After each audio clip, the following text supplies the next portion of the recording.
Hello and welcome to Gettable, AFL.com.au's home of trade, draft, free agency and contract news. We are brought to you by Google Pixel. Great to have our friends at Google Pixel on board for season 2024. I'm Riley Beveridge. This is Cal Twomey. Hey, Rolls. I'm excited for today's show. Can you guess who we've got on?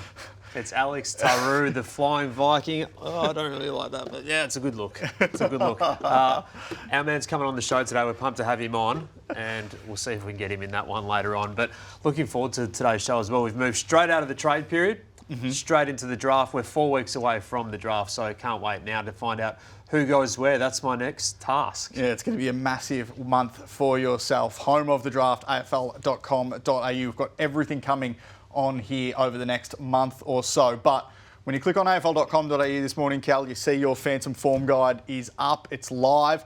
We're going to go through some of the names on there because you've done a bit of reimagining of this. And Levi Ashcroft, though, he's still number one. Yeah, he is. He is still number one, and that's based off performance for a long period of time. Fionn O'Sullivan jumped back up to 2, Harvey Langford 3, Lawler 4, Jagger Smith 5, Murphy Reid, Sid Draper, Josh Smalley, 3 more of the midfielders, 6, 7, 8.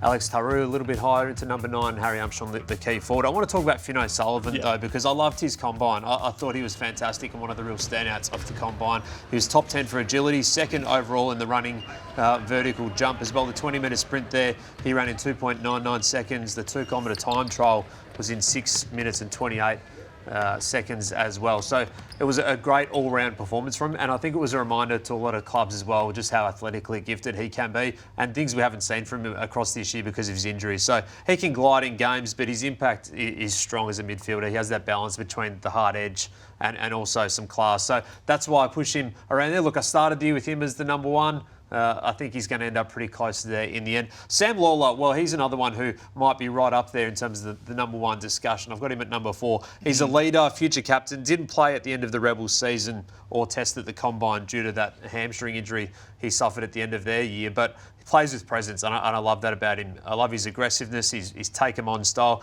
There might be a bit of Cam Rayner in the way his career builds as a half-forward, marking, powerful player before stints in the midfield. His ceiling might be as high as anyone's. He's still got a lot of growth and development in him. Sid Draper at number 7, well, he's a guy who can plug and play. Sid the kid is going to be a terrific player from day dot, I think. This is some of his work playing at SANFL level for South Adelaide. So it didn't test the Combine with some back issues, but he'll play a lot of senior footy next year, and his professionalism really struck clubs as well at the Combine. So that is a couple of the movers and shapers of that top 10 over the last month. And our man Alix Tauru, who's going to be joining us just a little bit on Gettable, is at number 9. All right, let's have a look at 11 to 20. You've got Toby Trevallier, Bo Allen, Leo Lombard, the Gold Coast Academy prospect, Isaac Kako, the Essendon Academy prospect, Taj Houghton, Xavier Lindsay, Luke Traynor, Joe Berry, Jack Whitlock and Job Shanahan. But Bo Allen, the West Australian, when we saw him at the Combine, I just didn't believe how big he was. He's huge, isn't he? Well, he is. He's 190 centimetres. And since his our last update, he's had a great month. He came into the Peel Thunder side and played in its senior waffle premiership with plenty of AFL-listed Fremantle players. So that was a good fill-up for him. And then he had a gun combine. It went under the radar, but it probably shouldn't have. Top 5 for the running vertical jump, standing vertical jump and agility, and then pulled out a 2.99 second 20-metre sprint. So we see the spin, the get out of trouble. He can play across half-back, going through midfield as well. So I love the size and stability that he brings to wherever he plays. Taj Houghton's a little bit different. I just want to shine the light on Taj Houghton a little bit. He's remained around that 15 mark for me all year. Out of sight, but not out of mind because of that knee reconstruction earlier in the season. He's recently had some follow-up surgery on his knee, which is reasonably common. He was on track to be a top 10 choice the way he was playing earlier in the season. This game in particular was outstanding. 4 goals from 32 touches. Look at this goal here. Shows just a little bit of his class and creativity. Bang, over the top and kicks the goal. So he's fun to watch, and I think a club like Richmond, who has a stack of picks, can afford to take one on someone who's missed most of the year with injury. So that's that group there. What do you think he could have been if not for the knee injury? Yeah, I think he could have been that top 10 mix. Yeah, absolutely, because he's versatile, he's agile, and he's got a point of difference. All right, rounding out the top 30, you've got Cooper Hines, Sam Marshall, Matt Whitlock, Jesse Tatoli, Jonty Fall, Harrison Oliver, Tom Gross, Ollie Hannaford, who's coming with a rush, Alex Dodson, and Christian Moraes. Jesse Tatoli had everyone in stitches at the Combine. He's good company. He's quite a character, isn't he? And he plays with a little bit of cheek about him as well. And that's as that half forward who can snap goals on both sides of his body. I think this one's on his left foot at the championships. He's done it plenty of times on his preferred right foot. But he had 2 3-goal games for Northern in the back end of the season, then a huge 35 disposal and 1-goal game against Easton late in his year. So as the footy world goes mad for small forwards, his timing is really good and he's in your face. He makes things happen. There's a little bit of Jack Higgins about him, I think. A player who also finished the season well was Johnsy Fall. He finished the season with 27 goals from 11 games for the Rebels after missing the first half of the year with a back injury. We're at this one. I mean, he was outstanding this day. He won him the game essentially with a bag of goals and was just huge in the forward half for them. So can work up and down the ground, has that old-fashioned relentlessness to it, the way he plays and pushes up the field. So he's a key forward who is right in that top 20 consideration. So look, it's a good group, and particularly some of the tools that have pushed into the class this year, looking from that teens onwards. There's the Whitlocks, there's Jonty, there's Alex Dodson, of course, as well, Job Shanahan. So it's a draft for everyone. Is there much uniformity among the clubs yet? Or is this 30 very vastly changed between clubs? I think that the names are pretty close to what most clubs would have in there. They'll, of course, give and take some players, but I feel like the actual order will differ significantly. There's no doubt about that. All right, well, on the Google Pixel 9, you can restyle your photos with the Magic Editor Reimagine feature.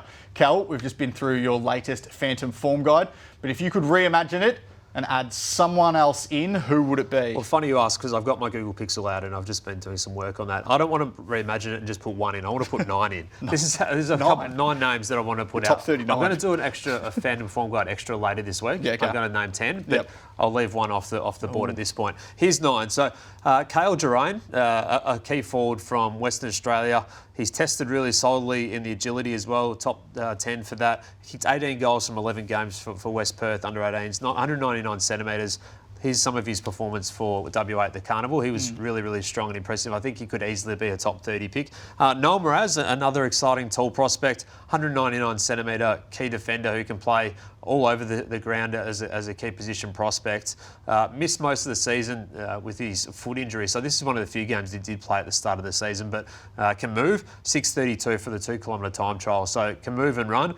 Everyone needs a key back like that. Thomas Sims as well has been in and out of the top 30, but as a key forward has done some exciting things. And there we go, marking at its highest point. I think we see what Logan Morris did at a similar stage of his development last year and say this guy's got a few centimetres on him. Can he do a similar type of role at the next level? So he could easily be in that group. Jasper Alga is a player I really like. I think he's got some real spark in terms of his half-forward line craft. He's an inside 50 threat. So Jasper Alga is another one, smart at ground level I'd put in that group. Hamish Davis, 190 centimetre forward. Got a bit of Will Hayward about him.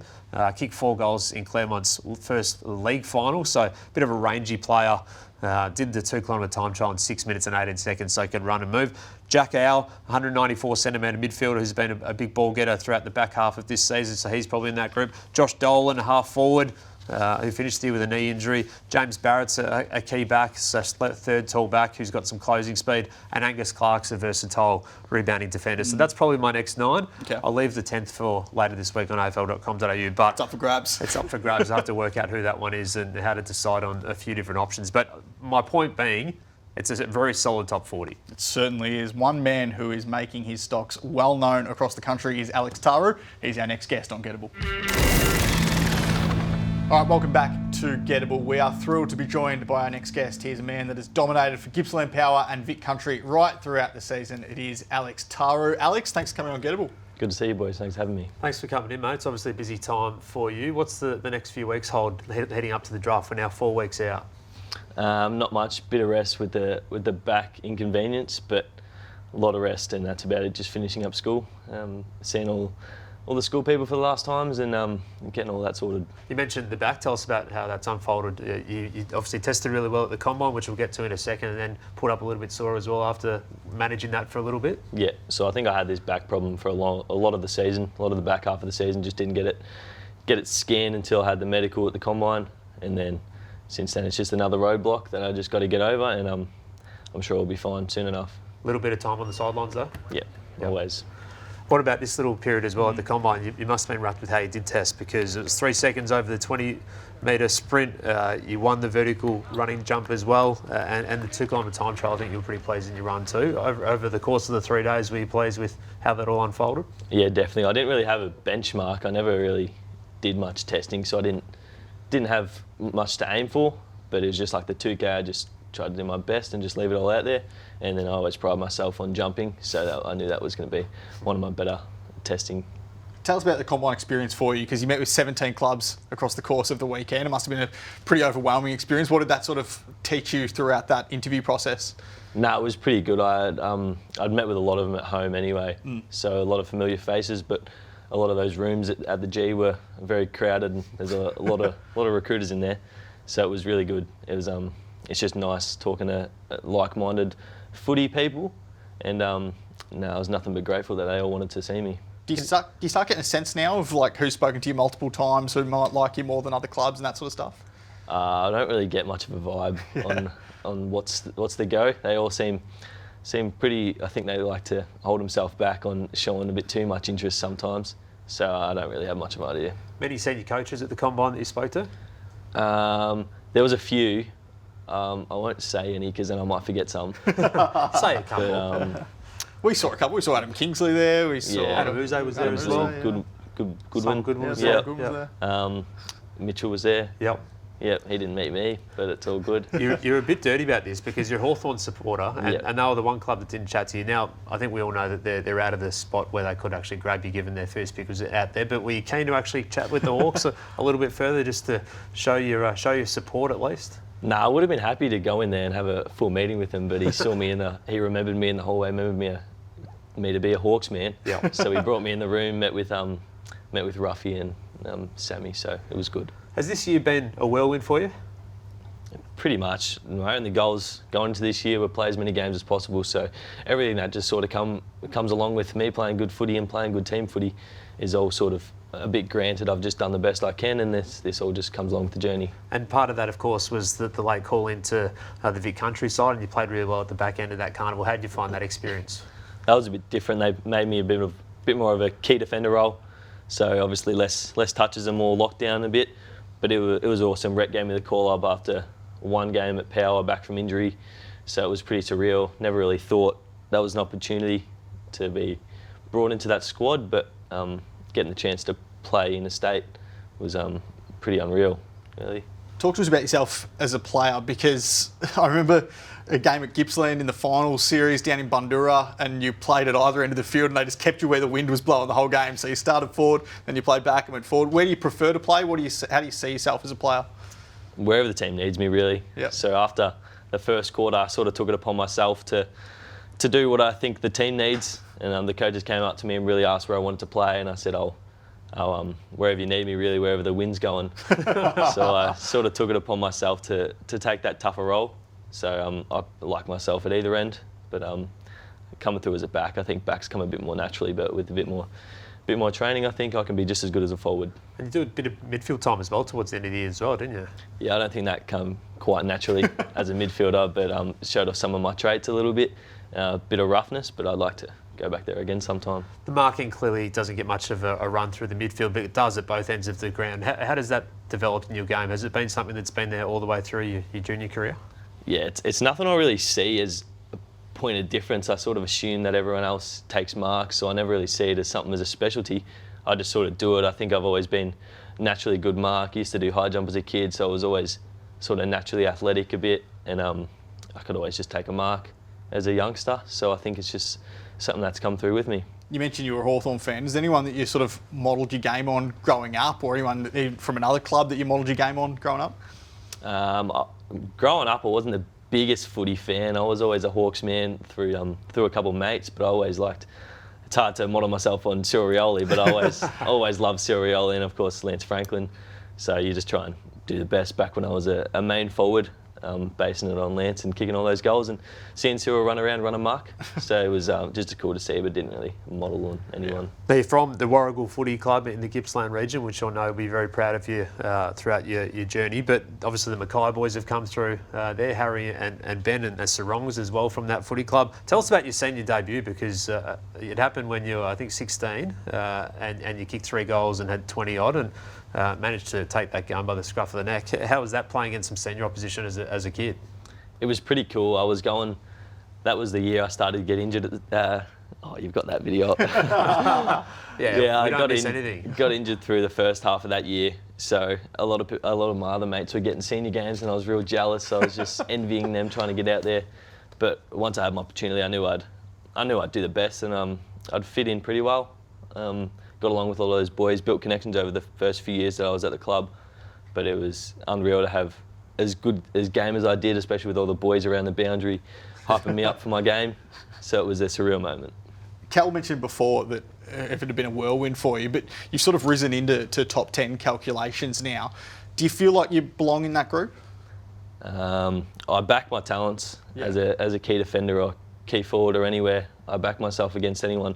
In the crop, I don't really like to compare myself. I just like to back myself against anyone in the world, really. Anyone that plays footy, I like to back my skill and my calibre of player I am. So I just like to think I've got what it takes to play as high level as anyone would like me at, and not necessarily top 10 and comparing myself to people, but wherever I land, I'll be happy to put my best foot forward. And you've got a little bit of sporting blood as well, given you've both your parents played different sports as well and different athletics. So tell us about that. Yeah, so Dad always played ice hockey, played handball, played Finnish baseball, those European sports. So I'm not really too sure about that. That was mainly before I was born, but I know he was pretty athletically gifted. He was pretty handy at those, and Mum was a pretty good diver. Diver? Yep. 10 metre? 3 metre? She was a springboard. Yeah. 2 metre springboard? Yeah. Something like that, but I think she was a pretty handy diver. Like, what do I really know about diving? Now, Cal prides himself on the nicknames. He's trying to get Flying Viking off the ground. How have you found that throughout the year? It's unreal. I love the name, and I love that it's sticking. So I'm internally grateful. Yep. You happy with it? Do you want to chuck that on at the wait till the end? Wait till the end. Because the Wizards caught on around the comp. Yeah. You're ready to see 10,000 people in the stands with that on mate, at some point next year. You love it? I love it. Well, we need a challenge for you, because if you do go for a kick goal, we want you to pull out the Viking club. All right? So we're holding you to that one. A little bit like this vision here. So we want the crowd, wherever you get drafted, we want it to be a little bit like this in the future. Look at him go. It's going well. Very quickly, just on the background to that, obviously you've got European heritage as well. Do you want to explain that for people who don't know? So my dad I've said recently that he's born in Finland. He's actually born in Sweden, so I messed that up. He's born in Sweden, raised in Sweden. His parents were born in Finland, and so he lived there for a long time till he met my mum, and then had my sisters in Sweden, and then came to Australia and had me and settled down. Awesome. And before we let you go, we're going to bring you back for a quick game at the end here. But before that, you're doing a great thing this week as well as part of some of the mental health programs and initiatives in the Gippsland Power program.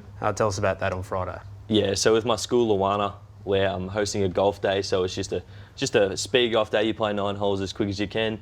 And it's all funds. We've been getting funds for about a month or 2 months now. We've been getting donations and spreading awareness for funds to go towards mental health to make it cheaper, or for all the experienced mental health and mindful Aus people to get around to the schools or get around to different clubs and just show initiative, show how it gets better, what the process is sort of like, just so it gets into people's head like they've done to mine this year. They came earlier to our school earlier in the year, and it's really stuck with me. So I like doing the best I can to make a change. Awesome. And they can find, everyone who's watching today as well can find the link on your Instagram too to donate to that program. That's for you, but we also have this for you. This is your Gettable t-shirt. Thanks. You're now officially Gettable, Alex. Do you want to chuck that on? I'll chuck mine on as well. Just as we go to you're coming back though, You're right? coming back. We're doing a quiz. Do you want to chuck the Gettable shirt up? Where's our camera? There we are. Good man. There we are. We'll come back soon. Thanks for your time, Alex. We'll get you back in the studio very soon. Before we do, let's get to Askable. All right, a big thanks to Alix Tauru. How high can you go, Kel? Pretty high. Go very high. All right, Let's get to one of our favourite segments. It's Askable. Askable's back. Brought to you by Google Pixel, of course. That's where you ask your questions. Get in touch with us on our Instagram account at Gettable. Yes, absolutely. You can ask us there. We're getting lots of followers on Instagram recently, so we're keen to hit up some more. Yeah, we certainly are. All right, Swizz, he wants to start us off. What's the value of future picks for 2025 and what is the view of the 2025 draft? The value is lower for next year, there's no doubt about that. Clubs are viewing this year's draft as one of the best in recent times and don't have the same view of next year's draft at the same time. Now, as I've spoken about a fair bit, that can change pretty quickly. And the view of this year's draft wasn't as strong 12 months ago. So that can change and players emerge. But it'll be hard for clubs such as West Coast and Essendon, St Kilda, Gold Coast, these type of clubs, if they want to use a future pick to get back into the first round of this year, given the strength of this year's pool. Certainly will be. All right, City wants to know who is in Carlton's sights at pick 3. Gun midfielder. Finn O'Sullivan is a good chance to be there, but also a good chance to be gone with the way the couple of picks ahead could fall. Could it be Sid Draper for a bit of a turn of speed to add to that mix? I think Jagger Smith would also bring something new to Carlton's midfield mix with his dexterity and smarts. Who would you take? Finn O'Sullivan's gone. Let's say he's gone. Langford. Langford? Okay. Yeah, forward half player. Or Sid Draper. I think that point of difference in the midfield is huge for Carlton in 2025. Brooke, what are the big contracts that nobody's talking about for 2025? Well, we know there'll be a lot spoken about Finn Callahan until he does sign, so maybe he's being spoken about a bit. But the same for Miles Bergman, who had big offers from Collingwood in 2023, but re-signed for a couple of years through to the end of next season. He's not a free agent, so that would have to be part of the decision-making, but he's getting close to that stage. Kai Lohmann was nearly tempted home at the end of last year after 2 seasons, now a premiership star. So what's his next deal going to be worth? I'm sure the Lions will be trying to lock him in for 4 years to get him through to free agency. Matt Rowell will be a big talking point. The Suns will be keen to lock him in over summer for an extra couple of years at least through to free agency. There's Wanganeen-Malera. I think is another player who will be capturing a lot of attention, particularly given the pullback to South Australia. Sam Darcy, if he wasn't father-son, would be spoken about as some of the biggest deals ever. And a couple of the pre-agents, I think, next year, Sam Walsh and Zach Butters will be dominant in discussions as well. Yeah, it's going to be fascinating to see how Carlton plays that Sam Walsh situation, given they've got Tom De Koning as a free agent next year. They've already locked away Harry Mackay, Charlie Curnow. They've got a lot to do there. Brandon, who will the D's take at 5 and 9, do you think? You look at the midfield now and think that there's probably room for another young midfield gun to add to that group. And we know that maybe there's some uncertainty about what the future holds for Petrarca and Oliver long term. So does one of Harvey Langford, Jagger Smith, Finn O'Sullivan, Sam Lawler get through? Then there's that next midfield group, Josh Smiley, Murphy Reid, Xavier Lindsay, Toby Travalia, Bo Allen. So I don't think they're going to be short of options with either of those picks, and they should come out of this as one of the real big winners. I think they already are in capturing that pick 9 from the Bombers. Especially given what they did last year with Colton Tholstrup and Caleb Windsor, none of them pure inside full-time midfielders. So the ability to go and get a midfielder there will be a priority, you'd have to think. There'll be some interesting cat and mouse, though, I think, given the 2 Melbourne picks bracket the 2 St Kilda picks. This is always a phantom drafter's worst nightmare when there's multiple picks with multiple clubs in the same sort of area of the draft. So who do you take for first? Who could get through to pick 9? Who do the Saints want in the middle? Well, one club that's going to be playing cat and mouse is Richmond. James on Snow, do you think Richmond moves up to 2 in a deal with North Melbourne? I think they'll look at it, What would it take? Well, I wouldn't give anything more than 6 and 18. I wouldn't be giving over 10 and 11 as part of that because I don't think you need to do that or should be doing that because I think 10 and 11 are still right in that sort of rich area of this year's draft. 18, I'd think about it at that point.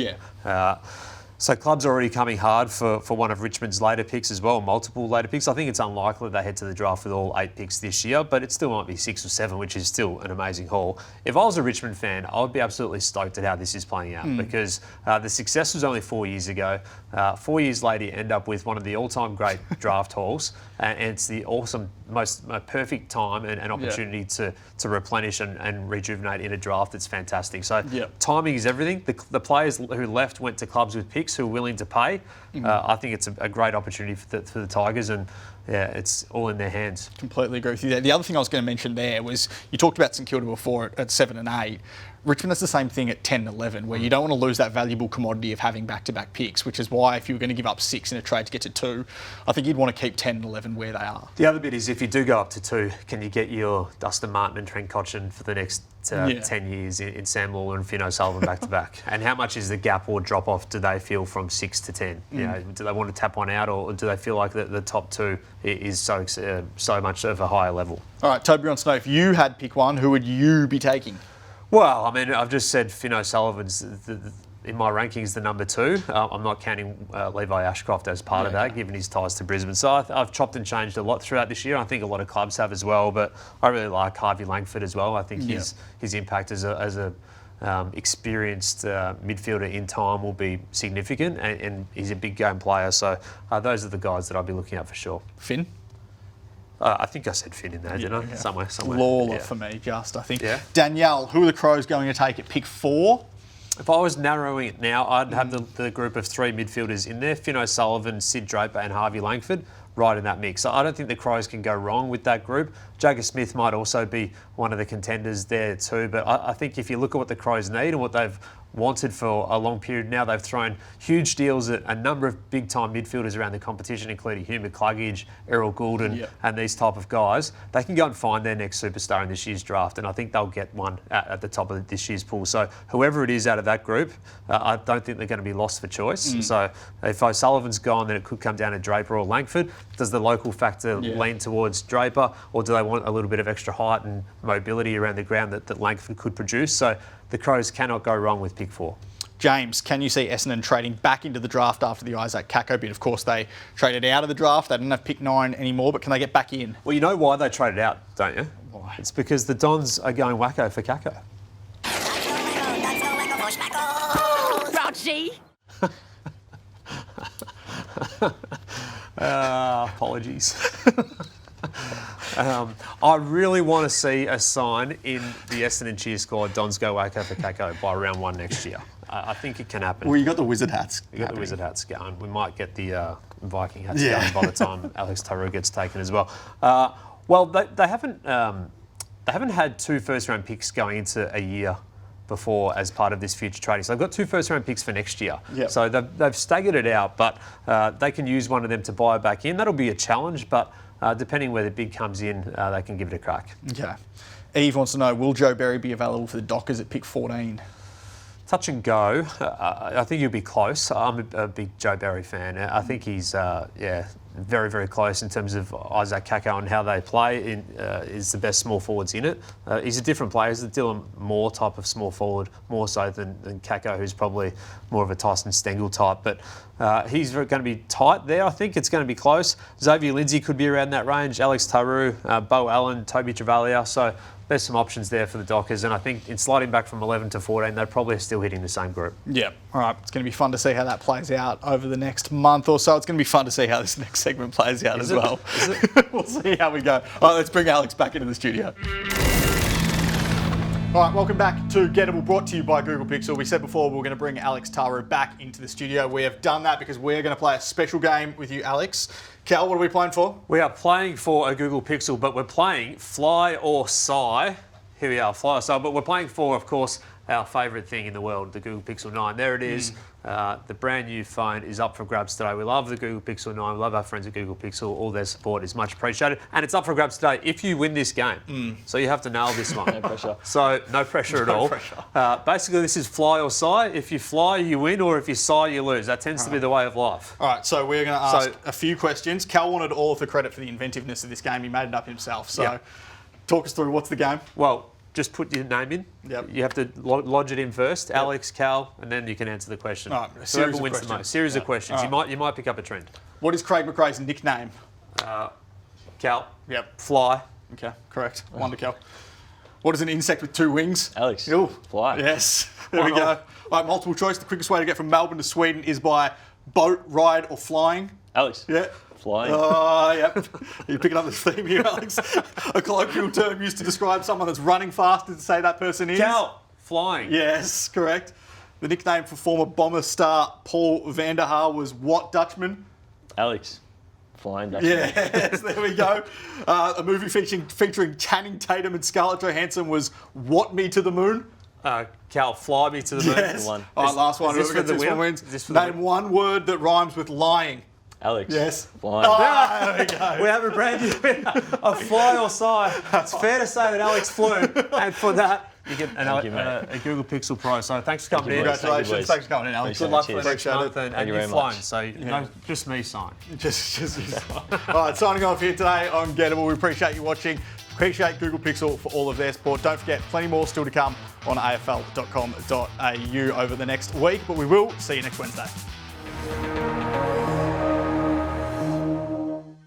For all things W, we've got you covered. A cast of the game's biggest stars and experts discuss the top stories and headlines, plus in-depth analysis across the AFLW season. Join us each week for The W Show, thanks to NAB, on afl.com.au and the AFL Live app.